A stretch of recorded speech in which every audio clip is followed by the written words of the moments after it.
en primer lugar, muchísimas gracias por la invitación, la verdad, a Secretaría de Diversidad y a Andrés Cagliola, sobre todo porque está siendo como súper enriquecedor estar aquí, compartir debates y, bueno, que está siendo un placer.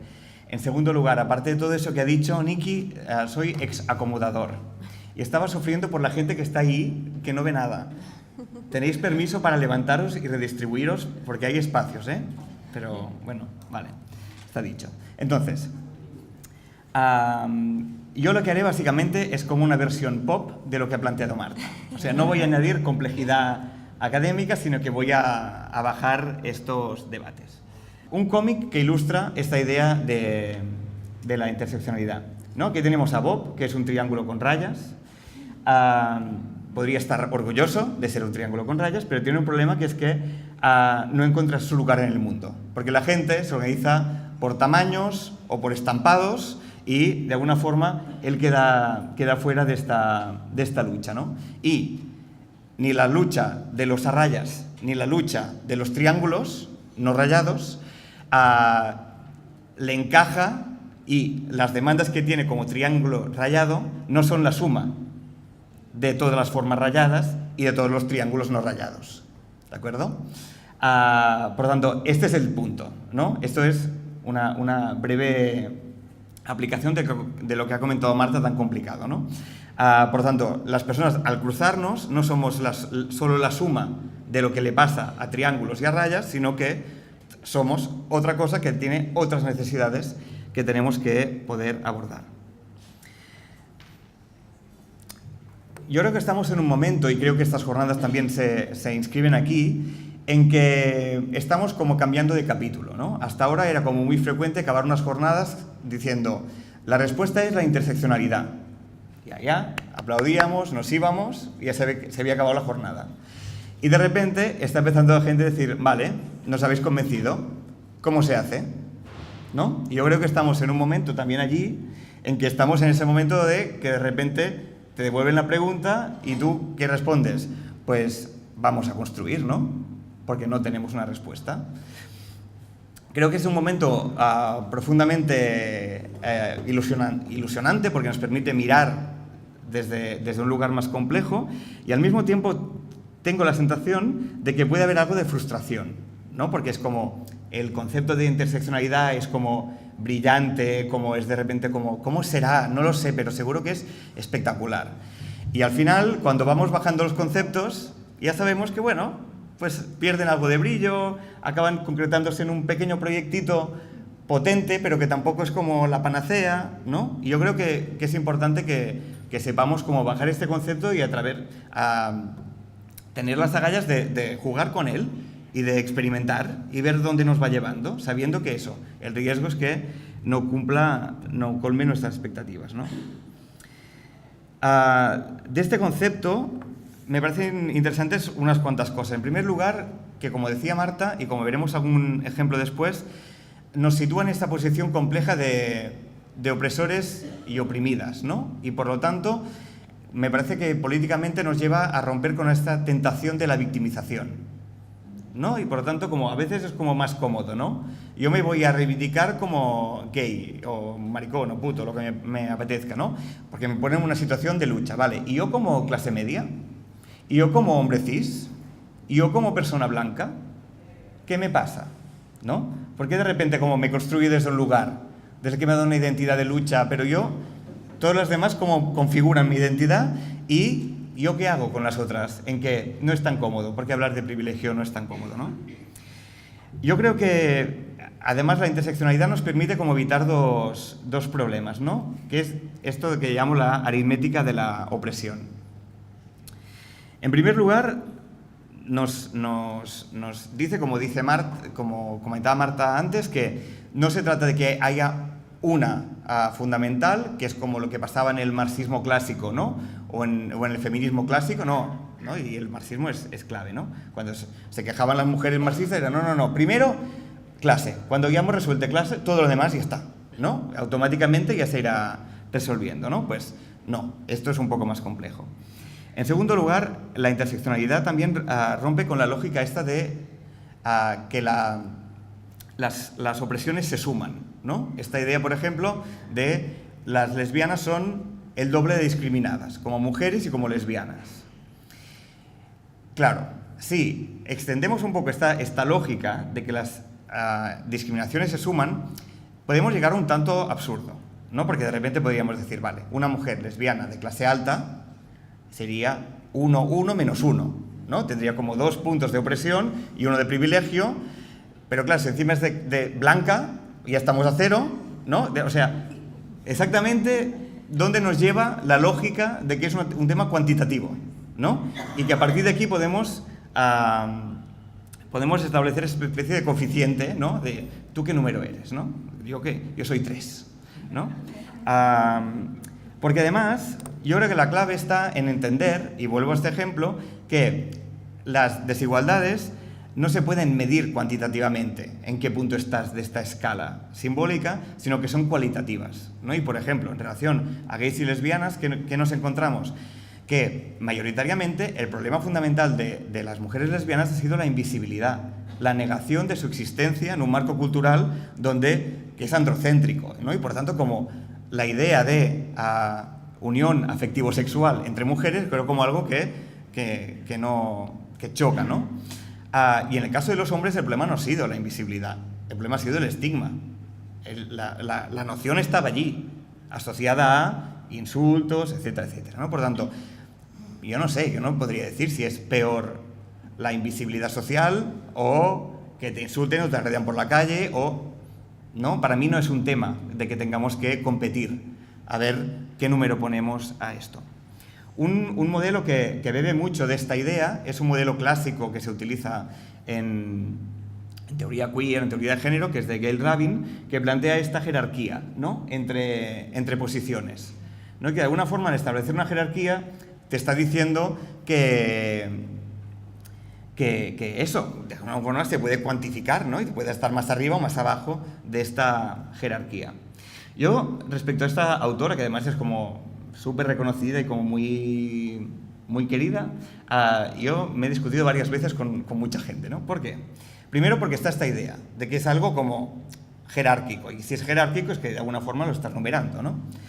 En segundo lugar, fijaos que aquí introduce la vertiente de género y sexualidad sin otras. Aquí no está clase, aquí no está raza, aquí no está religión, no está diversidad funcional, ¿no? Por tanto, es como, bueno, ¿podemos ver las opresiones de repente como al margen de todo lo demás? ¿O cómo funciona eso? Por otro lugar, no existe la dimensión contextual. ¿Podemos hacer jerarquías de opresiones en general? Por ejemplo, en la marcha de mujeres, por poner un ejemplo provocativo, son las mismas relaciones de poder que operan que en un boliche cualquiera, ¿no? O sea, en contextos diferentes funcionan relaciones de poder diferentes donde las posiciones de poder, privilegio y opresión pueden estar jugando papeles diferentes. Además, por ejemplo, ¿en qué sentido gays promiscuos teniendo relaciones sexuales en parques es en sí eso, ¿no? Como tiene esta connotación de transgresión? Y el tema de estar en pareja monógama es como más normativo y te sitúa más arriba en el privilegio. Bueno, pues depende. Con las manifestaciones masivas en contra del derecho a matrimonio entre personas del mismo sexo, pues no sé, quizá no es tan fácil como decir es súper normativo casarse 2 personas del mismo sexo, ¿no? Y además, el tema de quedarnos a tener relaciones sexuales en los parques también tiene algo de normativo. Es lo que se espera de nosotros. Que no estemos por la calle dándonos la mano, ¿no? Sino que estemos en un rincón teniendo relaciones sexuales a escondidas. Con eso no estoy diciendo que sea al revés. Estoy diciendo que depende del contexto y que tenemos que tener una mirada compleja respecto al poder. Por lo tanto, en contraposición a esta mirada, yo creo que más aditiva, más de suma y más de intentar establecer operaciones matemáticas, lo que nos plantea la interseccionalidad es la importancia de ver en qué contexto, qué efectos produce la combinación de varios de estos ejes. Y os pongo un par de ejemplos. En la zona donde está mi universidad hay mucha población de origen marroquí que tiene muchas menos posibilidades a nivel educativo, ¿no? Estamos trabajando un proyecto para que las chicas de origen marroquí que están en la universidad hagan de mentoras a las chicas que están haciendo secundaria. Es muy interesante porque en este caso vemos que cuando tú sumas género y migración, no es evidente, por ejemplo, que las chicas estén peor que sus compañeros marroquíes. De hecho, los compañeros marroquíes muchas veces tienen un estigma mucho más fuerte de personas problemáticas, que no puedes confiar con ellas, etcétera, etcétera, ¿no? Por lo tanto, cuando de repente cruzas, es que no es que solo se sume, es que seguramente genera situaciones diferentes, no comparables, y en relación a lo laboral, de hecho, bueno, se enfrentan a problemas muy diferentes, ¿no? Otro ejemplo, nos encargaron desde el ayuntamiento un proyecto sobre la inserción laboral de personas trans. Por lo tanto, el concepto era, personas trans tienen problemas de inserción social, laboral. Este es el resultado del final del proyecto, que el tema no era todas las personas trans tienen problemas de inserción laboral, era una madeja de variables que se interrelacionaban, que tenían que ver con tu edad, con el momento en que habías hecho la transición, con tu género, con tu origen, con tu posición socioeconómica, que afectaba, por ejemplo, a la salud, a los tratamientos que habías tenido, a tu capacidad, a tu formación, a recurrir al trabajo sexual como única opción o como opción deseada, etcétera, etcétera, ¿no? Por tanto, como de repente era como identidad de género igual a inserción laboral, y en nuestro contexto, al analizarlo con más detalle, vimos que era mucho más complejo porque había muchas otras variables que entraban en juego y que nos llegaba a la conclusión de que no podíamos afirmar que toda la población trans estuviera en esta situación, sino que teníamos que identificar qué grupos, producto de qué intersecciones, necesitaban qué políticas y qué medidas. Vale, otro problema que nos genera la lógica aditiva o la lógica que estamos utilizando actualmente, ¿no? Tenemos varios ejes que lo que hacen, en palabras de Hancock, es esta especie de olimpiadas de la opresión, ¿no? Cada una tiene que demostrar que es más grave que las demás, que necesita más recursos que las demás, que tiene que ser tenida en cuenta mucho más que las otras, ¿no? Y por tanto, en vez de estar sumando miradas y estar sumando procesos, lo que vemos es que la gente va compitiendo por recursos, atención y reconocimiento. Vale, por tanto, bueno, vemos que la interseccionalidad puede evitar esta lógica de la competencia, puede hacernos tener miradas más complejas, más matizadas, que nos permitan intervenir con mejores condiciones, pero no es oro todo lo que reluce y también tiene algunos efectos... aún estamos en otro marco. O sea, ¿qué pasa si no intervenimos desde una lógica interseccional? Aparte de la lógica de competir y de la lógica de tener una concepción sumativa que no nos ayude, hay otro problema, que es que podemos hacer intervenciones que sean perjudiciales porque no están teniendo en cuenta cómo afectan otros ejes de opresión. Ejemplo, si hacemos intervenciones contra el bullying escolar desde solo la óptica de diversidad sexual y de género, podemos no entender qué posiciones tienen las personas que están, por ejemplo, en posición de opresor en este marco. ¿De qué clase social vienen? ¿De qué origen? ¿Desde qué posición están tomando una posición homofóbica? ¿Están reafirmando desde una posición de sentirse humilladas en relación a otros aspectos? No digo que siempre sea así, pero que si cada una va a mirar solo desde su eje, se puede perder lo que está pasando en un contexto donde no se pueden aislar variables. Y lo que está pasando en un aula o en un barrio tiene que ver con muchos elementos que están cruzados, ¿no? Y por tanto, si no tenemos en cuenta cuáles son los diferentes ejes que se están cruzando, podemos caer en este tipo de problemas. Vale, entonces, si estamos de acuerdo, ahora sí, en que la interseccionalidad mola mogollón, entonces, ¿por qué no estamos haciendo políticas interseccionales? Por varias razones. En primer lugar, porque eso implica cuestionar toda una inercia de trabajo inmensa, una teoría política, unos imaginarios culturales, unas estructuras que son muy potentes, ¿no? Y por tanto, como implica cuestionar el espacio que hemos ganado, muchas veces con mucho esfuerzo, que estamos intentando proteger, y de repente es como un debate que nos puede asustar, ¿no?, de dónde nos lleva. En segundo lugar, porque tenemos muchas dudas. Porque podemos estar convencidas en teoría, ¿no? Hemos escuchado a Marta y decimos, sí, a partir de mañana seré interseccional. Pero la verdad es que hay pocos referentes de cómo se aplica esto a nivel organizativo, a nivel de una estructura de una institución, a nivel de buenas prácticas. Hay muy poco hecho, porque yo creo que estamos precisamente en ese momento de hacer este giro. Además, yo creo que existe el miedo razonable a que ponernos en el debate de la interseccionalidad de alguna forma ponga en riesgo a las políticas y lo que hemos conseguido hasta ahora, ¿no? Que alguien del ayuntamiento diga, tenéis razón, todo tiene que ser interseccional, por tanto cerramos los ejes. No hacéis falta porque todo ya será interseccional y no sufráis que todo lo incorporaremos, ¿no? O sea que, bueno, vamos viendo cómo vamos sumando, cómo vamos mirando y cómo vamos avanzando a pesar de todos estos miedos y teniendo en cuenta que las asociaciones y los movimientos con los que nos relacionamos tienen mayoritariamente una lógica que no es interseccional. Hay ejemplos de lo contrario, pero mayoritariamente comparten nuestra lógica política, que es que cada uno se moviliza por ejes y cada uno reclama sus políticas de su eje, ¿no? Y por tanto, cómo podemos hacer este camino de una forma conjunta, porque si no, no va a funcionar. Si empezamos a movernos desde la institución hacia un lugar y desde el movimiento no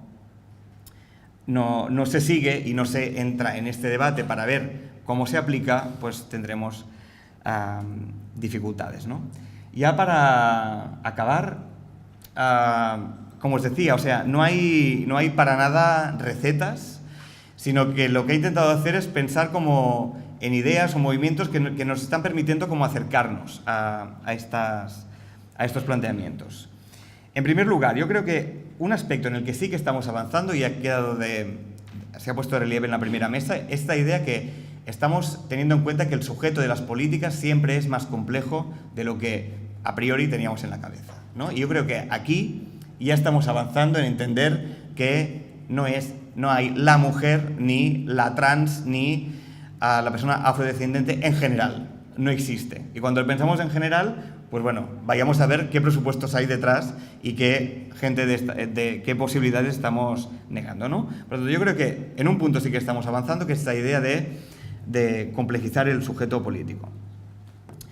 En segundo lugar, a nivel de institución, yo creo que también las acciones como esta y otras formaciones que ya ponen en el centro siempre del debate la intersección, que tú cuando te viene alguien a dar formación sobre diversidad funcional, le dices, no, pero es que yo quiero que me digas la diversidad funcional cómo cruza, con edad, con género y con las otras variables que sea relevante, ¿no? O sea, cómo vamos ya poniendo siempre estas lentes que nos permiten como aproximarnos, ¿no? También hay propuestas, por ejemplo, como de que las personas que trabajan en estos ámbitos hagan rotación, ¿no? Que de forma que tengan como conocimiento de las diferentes demandas, necesidades de los diferentes grupos, ¿no? Que no nos quedemos cada una en su trinchera de su eje. O también está la propuesta de trabajar por objetivos, ¿no? ¿Qué pasa si en vez de establecer solo por temas, vamos a establecer objetivos que sean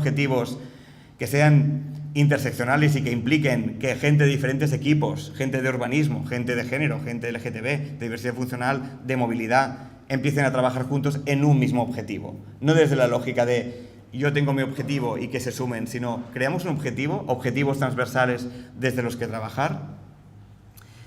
En tercer lugar, yo creo que hay procesos en políticas públicas que muy fácilmente podríamos estar avanzando en esta línea, ¿no? Mañana hablaremos del caso de dos planes, del plan de igualdad hombre-mujer y diversidad sexual que hicimos en Barcelona, y de alguna forma ya trataban de decir no podemos hacer dos planes como si no tuvieran nada que ver, sino partamos de entender cómo podemos hacer diagnósticos a la vez, para entender la complejidad de los diagnósticos, cómo podemos establecer procesos de diseño de políticas públicas que no sean cada eje está haciendo su diseño por su parte, sino que ya empiecen a tejer, ¿no? y